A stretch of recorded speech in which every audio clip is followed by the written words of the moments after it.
주님께서 부활하셨습니다.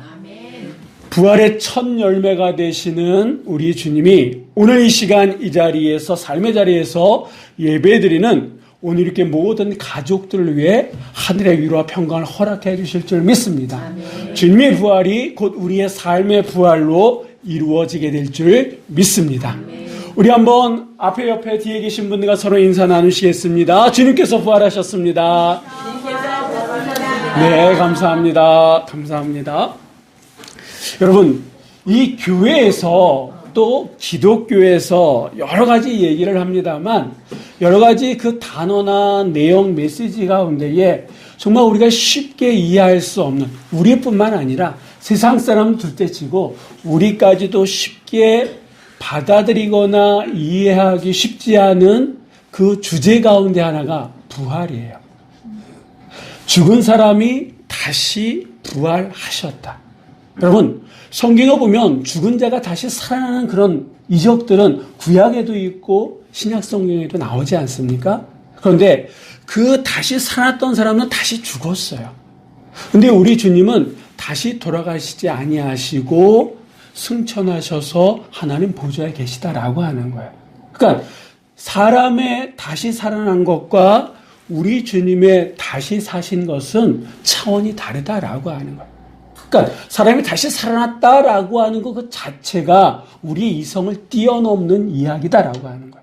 그래서 이 이야기를 하거나 이 메시지를 던질 때마다 믿지 않는 사람들에게는 더 받아들이기 힘들 뿐만 아니라 믿는 우리에게도 이게 참 아멘하기 쉽지 않은 게 이 부활과 관련된 이야기입니다. 솔직히 이 부활과 관련된 이야기뿐만 아니라 하나님의 말씀을 듣고 곧바로 반응한다라고 하는 게 쉽지 않습니다. 왜냐하면 우리의 마음과 귀를 닫게끔 하는 게 우리 주변에는 너무 많다라고 해요. 근데 그거는 2023년을 살아가고 있는 지금 우리뿐만 아니라 예수님 당시 그 초대교회에도 그런 일들은 있었던 것 같습니다. 오늘 본문의 이 말씀은요, 처음에는 마음, 귀, 그리고 모든 것이 닫혀졌던 사람들이 어떤 일을 계기로 해서 그들의 마음이 열리고 귀가 열려서 뜨거워진 사람들의 이야기입니다. 이게 지금의 이야기가 아니라 2000년 전에 있었던 이야기다라고 하는 거예요. 그들에게 과연 어떤 일이 있었기에 처음에는 냉랭했던 마음과 귀가 닫혔던 그들이 마음과 귀가 열리고 그들의 마음이 뜨거워졌느냐? 그리고 부활하신 주님을 볼 수 있게 됐느냐? 알 수 있게 됐느냐라고 하는. 그래서 오늘 우리는 이 말씀을 통해서 부활을 믿는 자들의 삶이 어떠해야 되는지를 같이 좀 나눠봤으면 좋겠습니다. 여러분, 저는 앞으로 아마 이 부활절의 설교를 할 때마다 부활이 있냐 없냐 이건 얘기하진 않을 것 같아요. 왜냐하면 그 부활은 확신한 사실이니까. 더군다나 이곳에 있는 저를 비롯해서 우리 권사님들, 집사님들, 우리 청년들은 부활이 있다 없다를 생각하고 논할 사람들이 아니라 부활은 있습니다. 그렇다고는 그 부활을 믿는 우리는 어떤 삶을 살아가야겠습니까? 라고 하는 부활의 삶을 살아가야 될 사람들이지 부활이 있다 없다라고 하는 것을 증명할 사람들은 아니다라고 하는 거예요. 그래서 오늘 이 본문의 말씀을 통해서 우리는 다시 한번 부활이 있다 없다가 아니라 부활의 삶을 우리가 어떤 삶으로 이어나가야 되느냐라고 하는 것을 오늘 이 본문의 말씀을 통해서 함께 나눴으면 좋겠습니다. 오늘 이 본문에 나오는 이 사람들은요, 예루살렘을 떠나서 한 25리 정도, 한 10km 이상 되는 그 거리를 떨어져 있는 엠마오로 가고 있었습니다. 이들은 우리가 잘 알고 있는 열두 사도들은 아닙니다. 그렇지만 이들은요, 열심히 예수님을 섬겼던 자들임은 틀림이 없습니다. 왜냐하면 보통 우리가 이 본문의 말씀을 얘기할 때 제목을 단다 그러면 엠마오로 가는 뭐라고 붙입니까? 제자 이렇게 붙여요. 그러니까 제자다라고 하는 게 예수님을 따르는 사람들 아닙니까? 그러니까 이 두 사람은요, 12사도는 아니지만 그래도 정성껏 예수님을 따르면서 예수님의 말씀을 들었던 제자들 가운데에 그 두 사람이었다라고 하는 거예요. 특별히 이 누가복음 오늘 본문에 있는 이 24장에 보면 18절에 이 두 사람 가운데 한 사람의 이름이 글로바다 이렇게 그 이름을 밝힙니다. 밝히는 이유 가운데 하나는 그 정도로 누가 들어도 이 사람을 알만하기 때문에 알 사람들은 다 알기 때문에 이름을 밝히는 거 아니겠습니까? 그러니까 12사도는 아니더라도 그래도 최선을 다해서 예수님을 따르고 예수님을 섬겼던 사람들이 바로 이 두 사람이다라고 하는 거예요. 이들은요, 예수님이 십자가에 달려 돌아가시기 전에 당신께서 십자가의 고난을 받으시고 돌아가시고 그리고 다시 부활하신다라고 하는 얘기도 이미 예전에 예수님께서 살아계셨을 때 하셨고 이들도 들었을 겁니다. 뿐만 아니라 이 오늘 보면 9절 말씀에 보면 다른 사람이 그 무덤가에 갔는데 예수님이 안 계셔서 부활하셨다라고 하는 이야기도 이들은 이미 들었습니다. 그런데 지금 요 며칠 벌어진 그런 일들이 이들이 받아들이기에는 너무 힘든 상황들이었다라고 해요. 정말 이게 어디서부터 어떻게 된 일이고 뭐가 진실인지 받아들이지 못할 정도로 엄청난 일들이 요 며칠 이들 안에 일어났다라고 하는 거예요. 그래서 어떻게 해야 할지도 모르겠고 무엇보다도 두려움이 있다 보니까 그동안 예수님과 함께 있었던 예수님의 이적과 기적을 보고 예수님의 말씀을 듣고 예수님과 함께 동행했던 그 예루살렘을 떠나서 지금 이들이 엠마오로 가고 있다라고 하는 거예요. 아직도 이들은요, 자기들이 어떻게 해야 될지 몰라 하고 있습니다. 얼마나 긴장했는지 예수님이 옆에서 같이 말씀을 나누고 있음에도 불구하고 그분이 예수님이다라고 하는 것을 알아차리지 못할 정도로 이들은 지금 긴장하고 있는 그런 상태다라고 하는 거예요.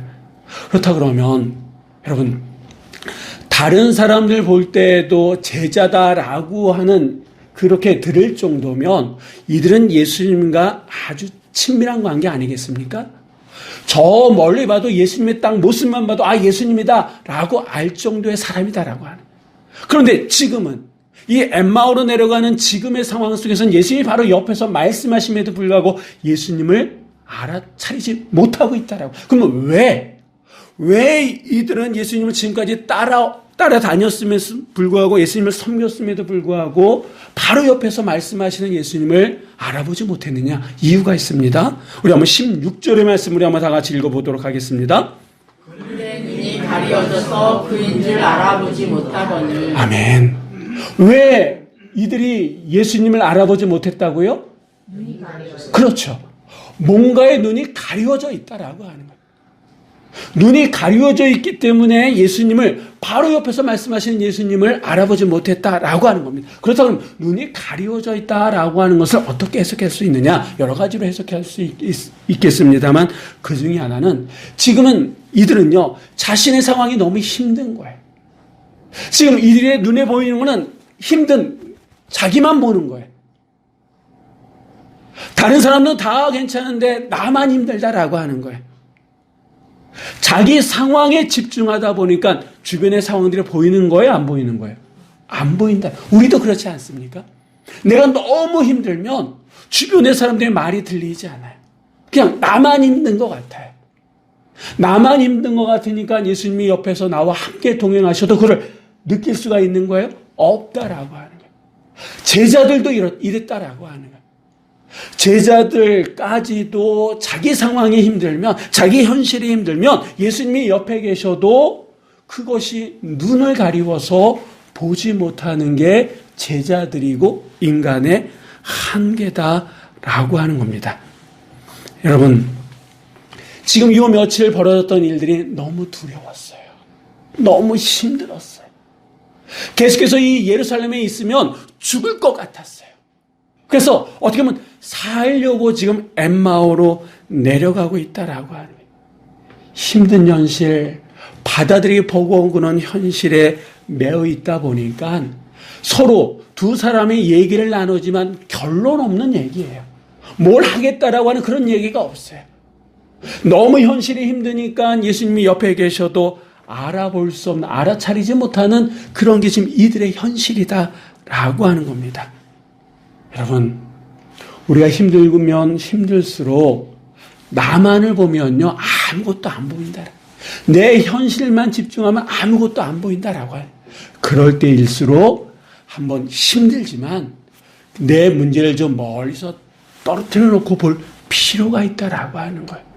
또 우리가 이 말씀을 통해서 알 수 있는 것은 이 부활을 믿지 못하는 사람들, 안 믿는 사람들은 증거가 없어가지고 안 믿는 것이 아니라, 믿지 못하는 것이 아니라 어떻게 보면 하나님의 말씀에 대한 믿음이 없기 때문이다라고 하는 거예요. 사람들은 얘기합니다. 어떻게 사람이 죽었다 다시 살아나고 부활할 수 있느냐? 증거를 대라 라고 얘기합니다.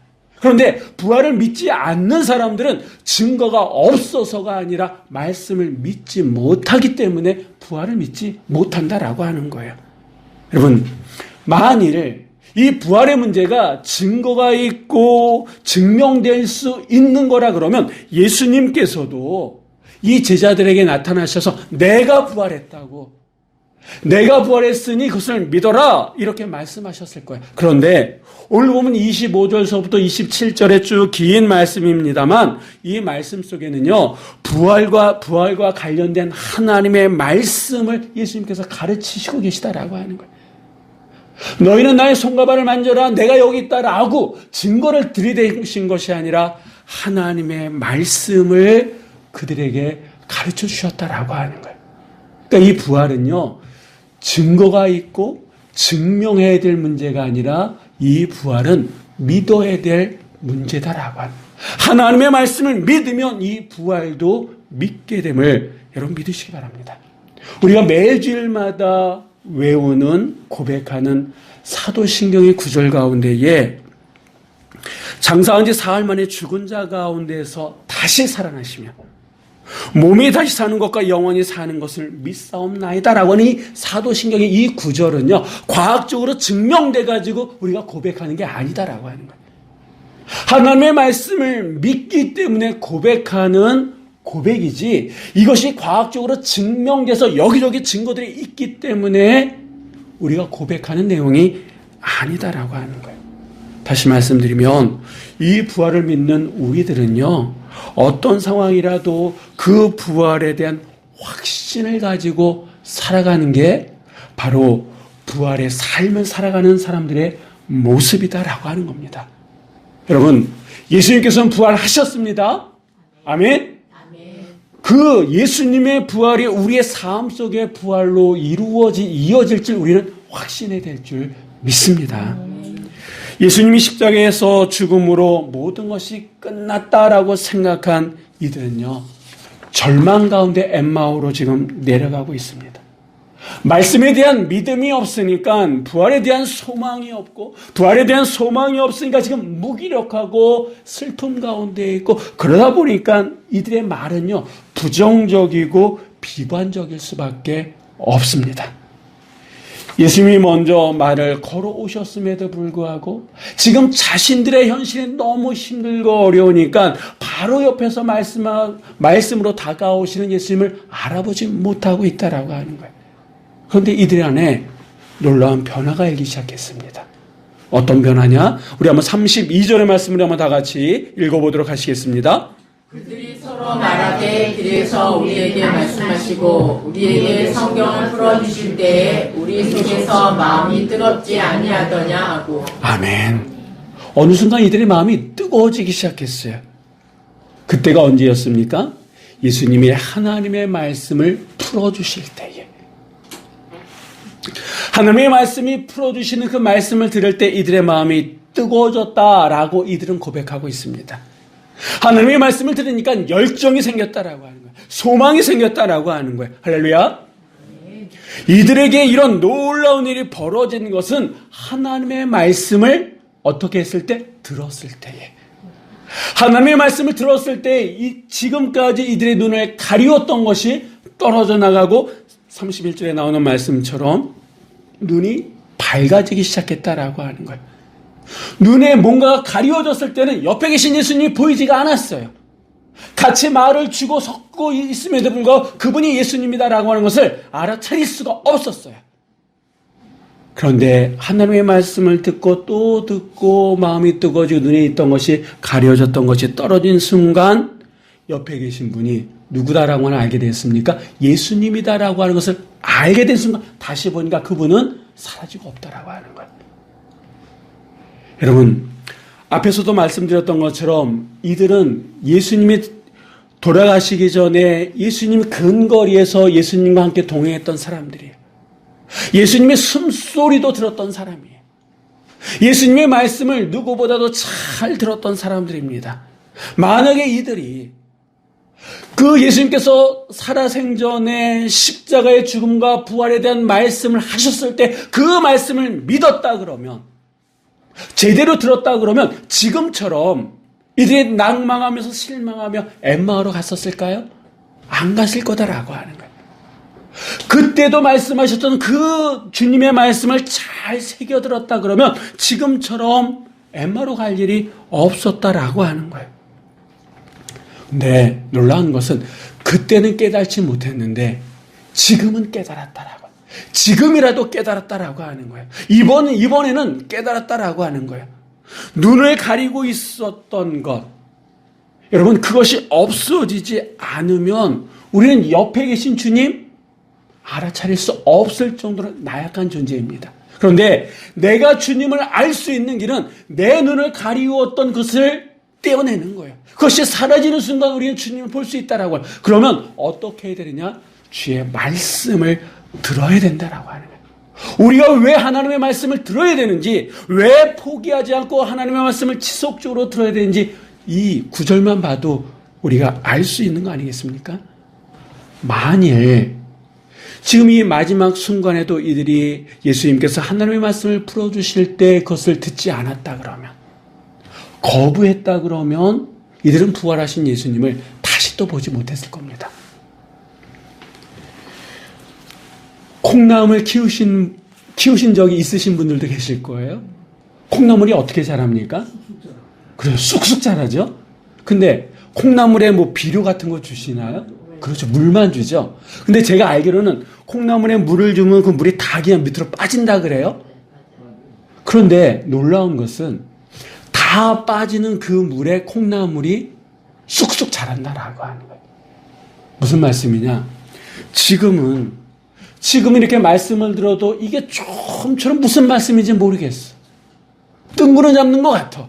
그런데 포기하지 않고 들으면 콩나물이 그 물에 다 떨어지는 그 물에 자라는 것처럼 어느 결정적인 순간에 우리의 눈을 막고 코를 막고 입을 막고 있었던 것이 떨어져 나가게 되고 결정적인 순간에 내 옆에 우리 주님이 계시다라고 하는 것을 알 수 있다라고 하는 거예요. 그래서 성경은 우리들에게 말씀합니다. 로마서 10장 17절의 말씀 우리 한번 다 같이 읽어보도록 하겠습니다. 그러므로 믿음은 들음에서 나며 들음은 그리스도의 말씀으로 말미암았느니라. 아멘. 믿음이 어디에서 난다고요? 들음에서. 그럼 우리가 뭘 들어야 된다고요? 그렇죠. 그리스도의 말씀을 들을 때에 우리 안에 믿음이 있고 그 믿음으로 말미암아 부활이라고 하는 그 말씀 앞에 우리가 아멘할 수 있다라고 하는 거예요. 우리가 잘 알고 있는 예수님의 제자들을 보면요, 이 부활하신 주님을 만나기 전까지는 어떻게 보면 예수님과 3년 반 동안 동고동락했지만 예수님의 이적과 기적을 그렇게 누구보다도 가깝게 봤지만 이들의 모습은 어떻게 보면 함량 미달이었어요. 예를 들면 베드로라고 하는 사람 살기 위해서 예수님을 3번 부인하지 않았습니까? 근데 부활하신 주님을 만난 이후에 그의 삶은 달라졌고 이전엔 살기 위해서 도망갔던 베드로라 그러면 이제는 정말 영원한 천국을 알기 때문에 예수가 그리스도임을 죽기를 각오하고 증거했다라고 하는. 그가 한번 설교할 때마다 3,000명, 5,000명이 회개하고 돌아오는 역사가 나타났다라고 성경은 우리들에게 말씀해주고 있습니다. 부활하신 주님을 만나기 전까지 사도 바울, 바울이라고 하는 사람은 자기 열심에 취해가지고 하나님을 핍박했던 사람 아닙니까? 그런데 부활하신 주님을 만난 이후에 그는 전도자 바울이 되었다라고 하는 거예요. 세계를 돌아다니면서 하나님의 말씀을 증거하는 사람이 되었다라고 하는 거예요. 지금 우리의 현실의 문제로 인해서 피하고 싶고 도망가고 싶고 하는 그런 현실이 우리의 현실일지도 모릅니다. 근데 분명한 것은 우리는 피하고 도망가고 싶지만 우리 주님은 피하는 분이 아니시다라고 하는 거예요. 우리를 피하시도 아니하실 뿐만 아니라 우리에게서 도망가시지도 않으시는 분이 바로 우리 예수님이심을 믿으시기 바랍니다. 그리고 우리 주님이 지금 도망가고 있는 이 두 제자들에게 나타나셔서 하셨던 일이 뭡니까? 하나님의 말씀을 풀어서 얘기해 줬잖아요. 다시 얘기한다 그러면 이들이 회복되어지고 이들이 다시 살 수 있는 길은 하나님의 말씀을 듣는 거다라고 하는 거예요. 지금 내 삶이 아무리 힘들고 어렵고 도망가고 싶고 어떻게 보면 죽고 싶은 그런 현실이라 할지라도 지금 나에게 있어서 가장 필요한 것이 무엇입니까? 하나님의 말씀이다라고 하는 거예요. 내가 다른 것은 다 놓고 다 피하고 다 도망가고 싶어도 마지막까지 내가 붙들어야 될 것이 무엇이냐? 하나님의 말씀을 듣는 거다라고 하는 거예요. 하나님의 말씀을 들을 때에 비로소 내가 살 수 있는 거예요. 우리가 달라질 수 있게 됨을 여러분 믿으시기 바랍니다. 그래서 다른 건 다 포기한다 할지라도 마지막까지 붙들어야 될 것이 무엇이라고요? 하나님의 말씀. 예수님은 이 두 제자에게 하나님의 말씀을 풀어주셨잖아요. 그 말씀을 듣는 순간 이들은 그동안 그들의 눈에 가려졌던 것이 사라지고 그들의 눈이 밝아지자 예수님을 볼 수 있게 됐지 않았습니까? 다시 말씀드리면 부활을 믿는 자들은 어떤 삶을 살아가야 되느냐? 부활의 소망을 가지고 살아가야 된다라고 하는 거예요. 이 부활의 소망은 하나님의 말씀을 들을 때 우리에게 주시는 은혜임을 여러분 믿으시기 바랍니다. 또 부활을 믿는 자들은 어떤 삶을 살아가야 되느냐? 우리 한번 33절로 34절까지 말씀 한번 다 같이 읽어보도록 하겠습니다. 곧 그때로 일어나 예루살렘에 돌아가 보니 11제자 및 그들과 함께한 자들이 모여있어 말하기를 주께서 과연 살아나시고 시몬에게 보이셨다 하는지라. 아멘. 여러분 이 29절에 보니까 이미 날이 저물었어요. 그래서 예수님은 계속 가길 원하셨지만 두 제자는 예수님과 함께 여기 유하자라고 했습니다. 그러니까 이미 날이 저문 상태예요. 근데 이 말씀에 보니까 여러분 이들의 눈이 밝아지고 마음이 뜨거워지자 이들이 어떻게 했다고 얘기합니까? 곧 그때로 일어나 예루살렘으로 돌아가 보니 라고 말씀하고 있습니다. 앞에서도 말씀드렸던 것처럼 지금 엠마오와 예루살렘은요 한 10km 이상 떨어져 있는 거리예요. 이미 날이 저문 상태입니다. 그러면 그 밤에 10km 이상을 걸어간다라고 하는 게 쉬운 일입니까? 어려운 일입니까? 결코 쉬운 일이 아니에요. 그런데 이 말씀에 보니까 곧 그때로 그들의 마음이 뜨거워지자 그들의 눈을 가리웠던 것이 떨어져 나가자 이들은요 곧 그때 즉시 일어나서 다시 예루살렘으로 돌아갔다라고 하는 거예요. 여러분 얼마 전까지만 해도 이 예루살렘은 어떤 곳입니까? 이들이 떠나고 싶어 했던 곳이에요. 왜 이들이 예루살렘을 떠났습니까? 그곳에 있으면 죽을 것 같으니까 살기 위해서 떠났다라고 하는 거예요. 근데 지금은 하나님의 말씀을 듣고 그들의 눈에 가리웠던 것이 떨어져 나가고 그들의 마음이 뜨거워지자 살기 위해서 떠났던 죽을 것 같은 그것을 다시 돌아갔다라고 하는 거예요. 여러분 이 안에 깊은 의미가 있는 줄 믿습니다. 걱정과 근심밖에 없었던 정말 잊고 싶지 않았던 그런데 그곳에서는 예수님과의 시간들이 있는 거예요. 예수님의 말씀이 있고 예수님의 은혜가 있고 예수님께서 사람을 살리시고 이적과 기적이 있었던 신앙의 공동체가 있었던 곳이다라고 하는 거예요. 그런데 현실을 보니까 그 신앙의 공동체에 있는 게 너무 힘들어요. 시험에 들어요. 죽을 것 같아요. 그래서 살기 위해서 떠났던 그곳. 그런데 이미 날이 저물었음에도 불구하고 이들은 다시 그곳으로 돌아갔다라고. 왜? 여러분 뭐가 상황이 달라졌습니까? 달라진 건 아무것도 없어요. 달라진 것이 하나 있다 그러면 이들이 예수님을 만난 이후에 마음이 뜨거워졌다라고. 이들은요, 예루살렘을 떠날 때의 그때의 마음이 아니다라고. 그때의 제자들이 아니다라고 하는 거예요. 마음이 뜨거워지자 이들이 있어야 될 것, 자기들이 해야 될 일이 무엇인지를 알게 된 나머지 곧 그 시로 이미 날이 저물었음에도 불구하고 그 10km의 그 길을 걸어갔다라고 하는 거예요. 그리고 여러분, 그곳에서 어떤 일이 벌어졌습니까? 그들이 왜 그곳에 갈 수밖에 없는지 그 이유는 그들의 말과 행동을 통해서 우리가 알 수 있는데, 우리 한번 35절의 말씀을 한번 다 같이 읽어보도록 하겠습니다. 두 사람도 길에서 된 일과 예수께서 떡을 떼심으로 자기들에게 알려주신 것을 말하더라. 아멘. 그곳에 가서, 이 예루살렘에 가서 이들은요, 그곳에 11사도와 사람들이 있는 것 속에서 예수님께서 부활하셨다라고 하는 얘기를 듣습니다. 그리고 그 부활하신 예수님께서 자기들에게 어떤 말씀, 어떤 일을 하셨는지를 또 얘기하고 있다라고 합니다. 다시 얘기하면, 여러분, 이들은 지금 부활하신 주님을 만난 이후에 다시는 돌아가고 싶지 않은 그곳에 돌아가서 예수님께서 자기들에게 어떻게 하셨는지 부활의 증인으로 그 자리에 섰다라고 하는 겁니다. 여러분, 부활의 소식을 전하기 위해서 다시 10km 떨어져 있는 예루살렘으로 돌아갔던 이들, 예루살렘을 떠날 때 이들이 아니다라고 하는 거예요. 이게 바로 부활을 믿는 자들의 삶의 모습인 줄 믿습니다.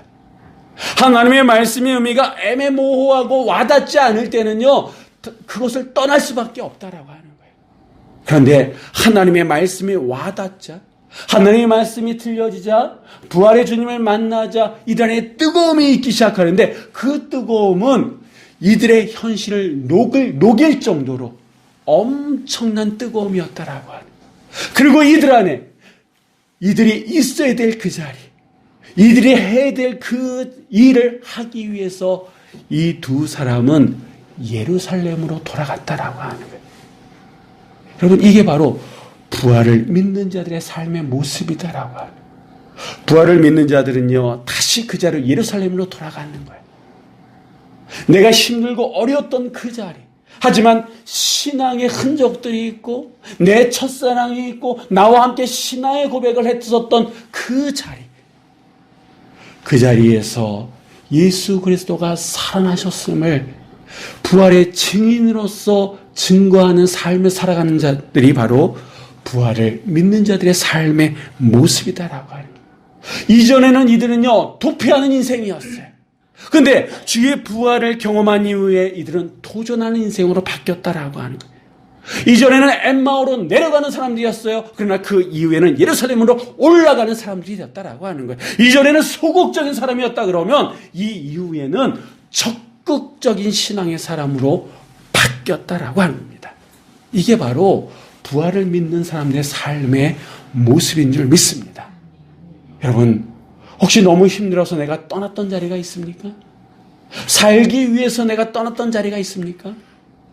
그렇다 그러면, 내가 부활을 믿는다 그러면 내가 있어야 될 자리가 어딘지, 내가 해야 될 일이 무엇인지, 여러분, 그 자리에 쓸 줄 아는 자가 부활을 경험한 자다라고 하는 거예요. 아람어 가운데 라피크라고 하는 말이 있습니다. 이 라피크라고 하는 이 말은요, 먼 길을 함께할 동반자라고 하는 뜻입니다. 나보다 더 나를 잘 아시는 동반자, 사망의 음침한 골짜기에서 나와 함께 하실 수 있는 자, 그분이 누구십니까? 바로 예수 그리스도다라고 하는 거예요. 그분께서는 내 죄를 사하시고자 십자가에 달려 돌아가셨을 뿐만 아니라 부활로서 나와 함께 하시는 라피크가 되신다라고 하는 거예요. 내가 그분을 믿는 순간 그분은 나와 영원히 함께 하시겠다라고 약속하신 분임을 여러분 믿으시기 바랍니다. 그분이 부활하신 거예요. 나의 라피크 되시는 그분이 부활하셨기에 그분의 부활이 곧 나의 부활이 될 수 있음을 우리는 확신해야 될 줄 믿습니다. 그리고 그 부활의 소망을 가지고 그 부활을 증거하는, 도피하는 인생이 아니라 도전하는 인생으로, 소극적인 인생이 아니라 적극적인 인생으로 살아갈 몫이 우리 안에 있음을 여러분 믿으시기 바랍니다. 이제 우리가 돌아가야 될 예루살렘이 어디입니까? 여러분, 그 자리, 내 첫사랑의 그 자리, 신앙의 첫사랑이 있고 정말 주님과 함께 했던 은혜의 그 자리로 내가 다시 돌아갈 때에 그곳에 부활의 역사들이 나타난다라고 하는 거예요. 우리의 가정 안에, 우리의 직장 안에, 우리의 사업장 안에, 여러분, 그 예루살렘에 내가 돌아갈 때에 그곳에 부활의 소식들이 들려지게 됨을 믿으시고, 우리의 영원한 랍비크 되시는 그 주님이 부활하셨음을 믿고 이제 그 부활을 품고 살아갈 수 있는 여러분 모두가 되시기를 주의 이름으로 간절히 축원합니다. 기도하시겠습니다.